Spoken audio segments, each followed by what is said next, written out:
ازيكم عاملين ايه؟ وحشتوني جدا جدا، يا رب تكونوا بخير. والنهارده معايا فيديو جديد وروتين جديد.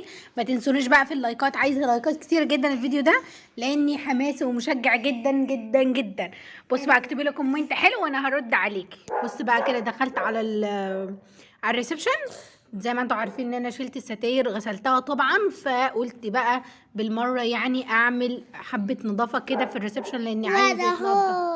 وماريم معايا اهو بيقول لك انا اهو. بصوا بقى، دخلت كده قلت اشيل بقى كل الوشاش الخداديات الصغيره والتكات بتاعه الفرش. الحمد لله عندي بسوسه بتتشال يعني وبغسلها كل فتره، بس بقالي كتير قوي ما غسلتهاش طبعا، والانتريه متوسخ، فقلت ان انا اغسله كده وانضفه معاكم. خلاص، بما ان المخدات اللي عامله زي الكوره دي ما بتتفكش اللي هي دي، فانا هحطها زي الدبدوب كده في الغساله زي ما هي كده بقى، لان هي محشيه فايبر. خلاص، كمان هفك الكرسي. بصوا مر على فكره لو تاخدوا بالكم بيفك معايا، يعني لو بصوا شايفين بيفك، يعني شاطر بيعرف يفك. بس لما لقاني بعمل من غير ما اقول له هو بدأ يعمل معايا. بس فكيت بقى الكرسي كمان. وبصوا بقى بلم كله على بعضه بحيث ان انا لما اجي اغسل فاغسلهم، يعني لو شالتهم غسله او غسلتين على حسب، مش عارفه لحد دلوقتي. فبصوا بقى، الروتين ده حلو وهيعجبكم وفيه تفاصيل كتير قوي. فبجد يعني عايزه منكم كده يعني تشجيع حلو. شجعوني طبعا عشان انا بنزل لكم كل يوم، فانتوا شجعوني يعني حتى انزل لكم. بس الاقي فيه تشجيع كده. بصوا بقى، مسكت برضو كله هغسله، ابيض بقى، البامبي، اي لون بقى، الرصاصي، اي لون، هو كله هيتغسل. فانا قلت افكه كله بالمره بحيث ان انا اغسله وانضفه. بص البتاعه دي كان ليها زي بوزين كده، اسمه ايه، الاسفنج كان ملزوق، فلما جيت بقى مره في مره انا اخلعه، مش من اول مره على فكره ده، فاتخلع معايا. فعادي لما اجي بركب الوش بتاعه اركبه في الاول، وبعد كده اما اجي اركب هوريهولكم انا بعمله ازاي، عشان لو انت عندك زي كده يعني يتعمل عادي. هنا بقى برضو جبت دي كده. بصوا، بمناسبه ان هو اسفنج وعليه بتاع بيضه، انا شارياه كده. انا شاريه الانتريه كده، فهمتوا؟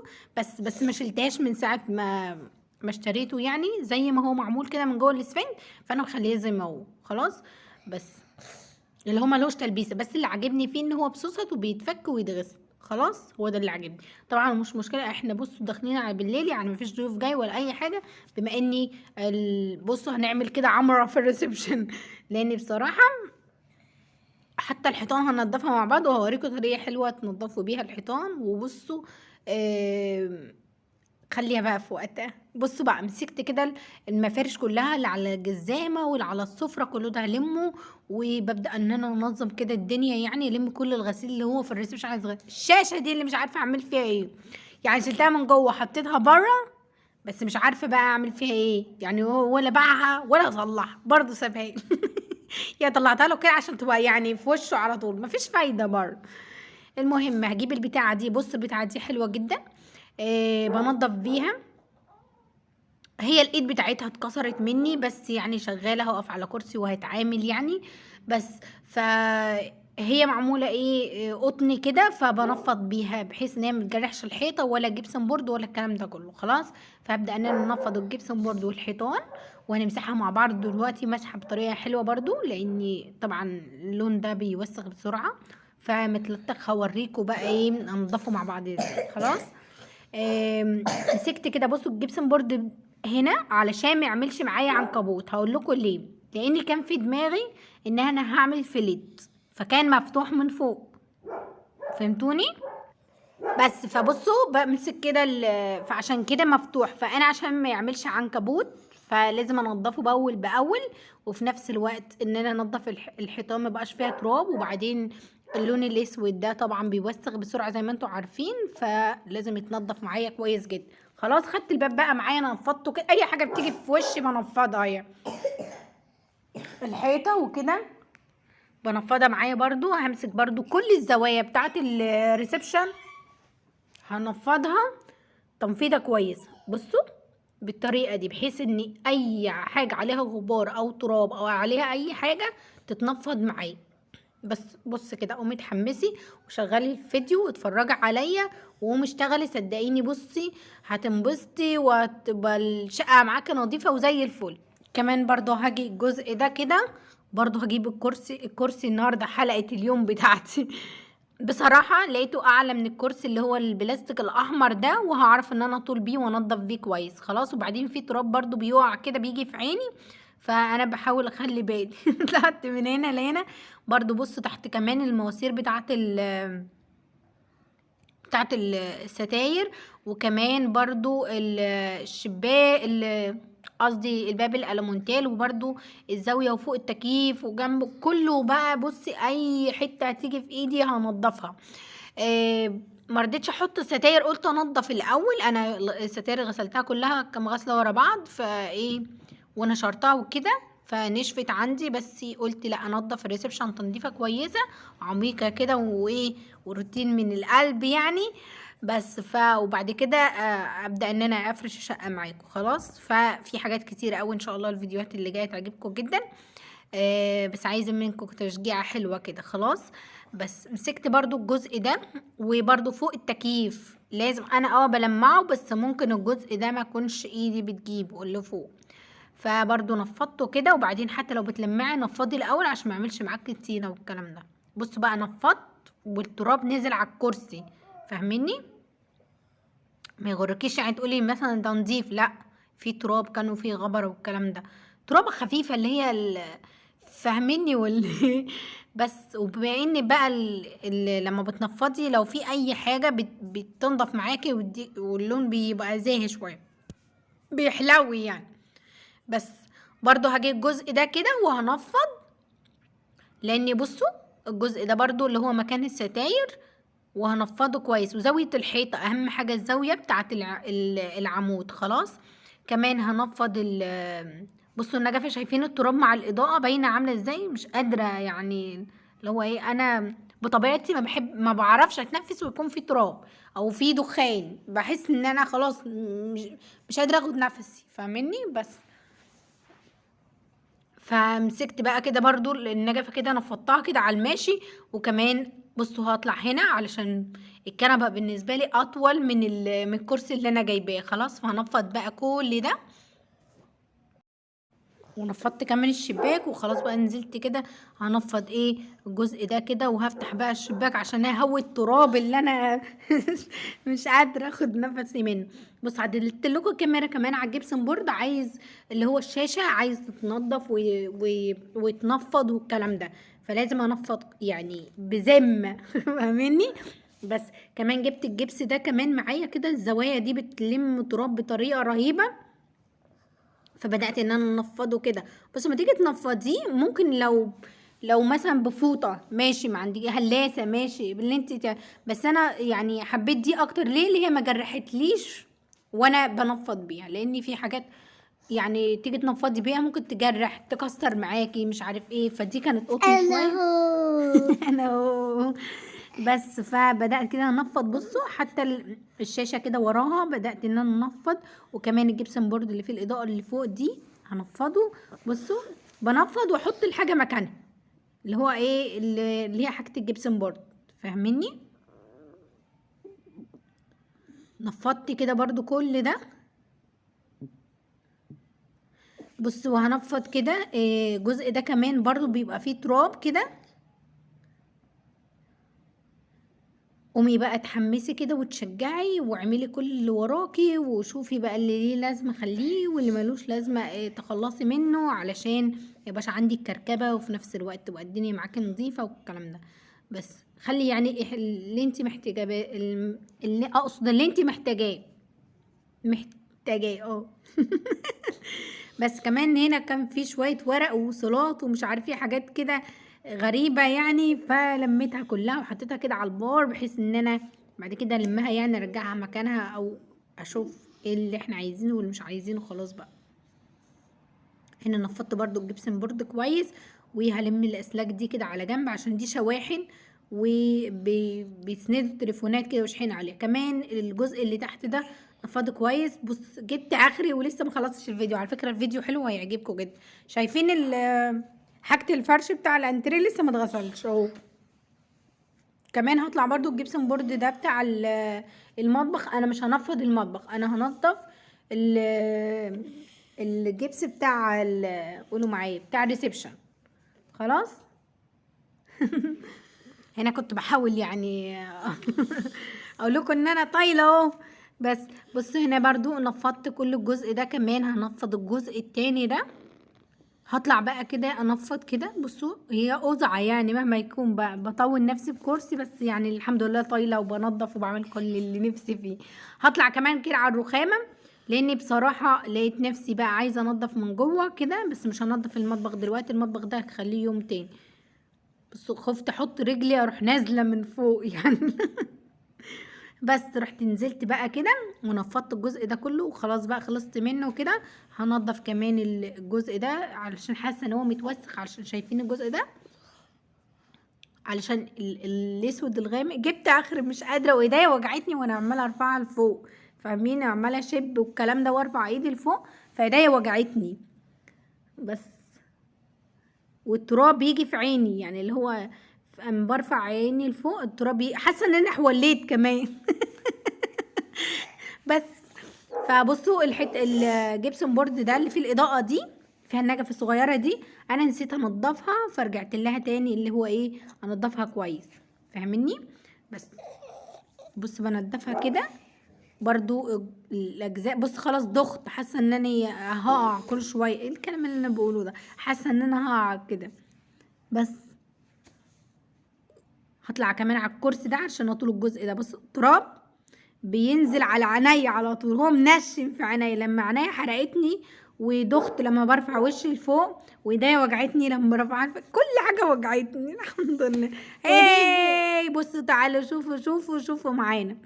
بص انا جبت جردل، عارفين الجردل التركي ده؟ جبته يعني ايه قلت امسح بيه الحيطان. انا مش همسح بيه النهارده الارض ولا اي حاجه، انا همسح بيه الحيطان. بصوا بقى ده هي بتيجي كذا قطعه كده، هي معاها واحده بس هي اللي يعني ايه اللي مضايقاني، اللي هي معهاش غيارات والكلام ده. خلاص هي معاها واحده بس كده ومتقسم من جوه جزئين. فعلى فكره انا جايباه من بدري بس ما استعملتوش خالص ولا وريته لكم اصلا. بس فبصوا دول بتتركب كده العصايه بتاعته. ممكن تكونوا شفتوه معايا في فيديو وانا ركناه بس مش عارفه شفتوه ولا لا، بس انا جايباه من فتره كبيره. بصوا هو بيتركب كده ببعضيه وبتتربط. بصوا هي كذا جزء كده في بعض بتتربط. خلاص اهو بتتركب كده برضو بتتربط هنا كمان. بصوا بتتربط كده، هي بتتفك من الجزء ده وتركب فيها سنتين كده، بتركب من ناحيتين وترجع مكانها تاني وليها قفله كده يعني. برضو هنا بتركب من جزئين وترجع مكانها تقفل. خلاص بقى انا خلصت كده الجزء ده. بص هرجع عفوا هرجع كمان بقيه الجردل اقفل عليه. بصوا بحاول اظبطه عشان ما ادوس عليه يعني اكسره ولا حاجه. خلاص هو تكه كده وخلاص. هي الجردل بتاعي اتقفل وبقى زي الفل. بصوا بقى كده خلاص قفلته وهو معمول على جزئين، جزء احط فيه ميه وجزء اعصر فيه. بصوا بقى انا هعمل فيه ايه دلوقتي. هروح اجيب الجردل احط فيه جزء فيه ميه، واجيب كمان بتاع ده قولوا معايا ايه، هجيب كرول واجيب دوني. خلاص ما عندكيش دوني حطي اريال بتاع الغساله عادي اللي تغسلي بيه. خلاص بس ليه بقى هعمل كده؟ طبعا الجردل اللي زي ما انتم عارفين ان هو يعني لسه جديد ونضيف الكلام ده، فانا عايزه امسح الحيطان بس. لو ما عندكيش اصلا ممكن تعملي الطريقه دي، شو حبه دوني وكرول وايه وتمسحي الحيطان باي فوطه عندك. خلاص بس انا عشان امسح من فوق لتحت عايزه اجيب الحيطه من اولها لاخرها. هشيل الشاشه اللي مطلعه عيني دي هحطها في الطرقه بتاعه الاوض. خلاص علشان توسع لي هنا الدنيا علشان اشوف انا هعمل ايه. خلاص بصوا بقى هلبس الشبشب بتاعي كده عشان مقلعاه من ساعه ما بدات الروتين عشان اقف على الكرسي عشان ما اوسخش الكرسي.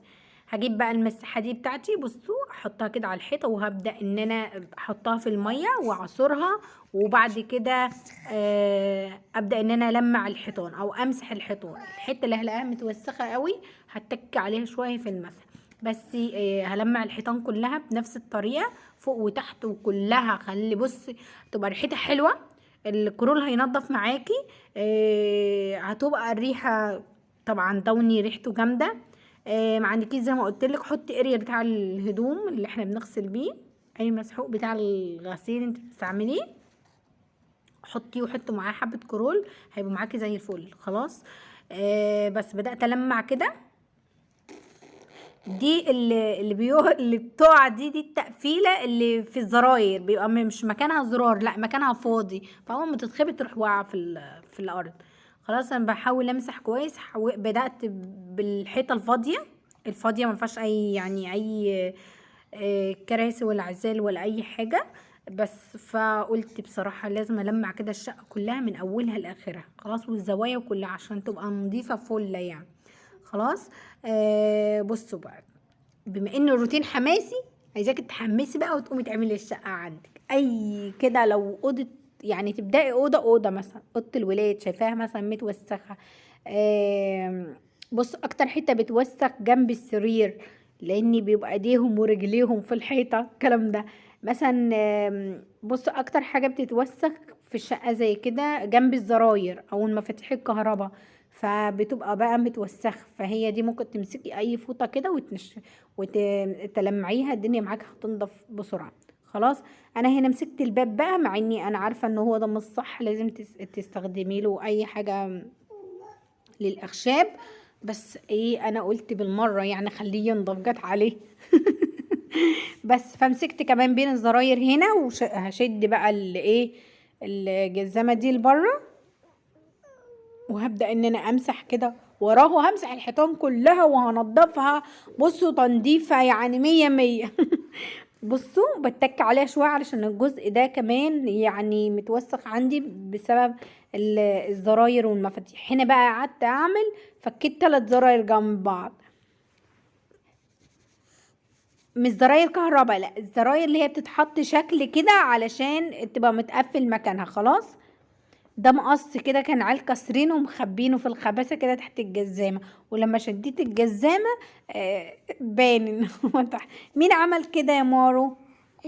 مين كسر المقص وحطه تحت الجزامه؟ انت. انا. انا ازاي يعني؟ جزمة. خلاص بس فاكيد حد رماه، بس خوفا يعني، بس مش اكتر. انا. مين؟ امال بتقول انت رميت تحت السفرة. ماشي واعترف اهو، ماشي فوق بس فوق. ماشي خلاص بقى سجل الفيديو. بس فمسكت بقى كده ورا الجزامه لمعتها، وكمان عدلت لكم الكاميرا على الجزء ده اللي ورا السفره، وهبدا ان انا المع الجزء ده كمان.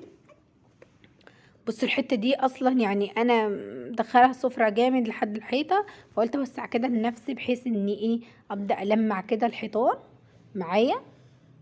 انا ببلها وبعد كده بنشفها، فهمتوني؟ هي بتنشف يعني الى حد ما كويس.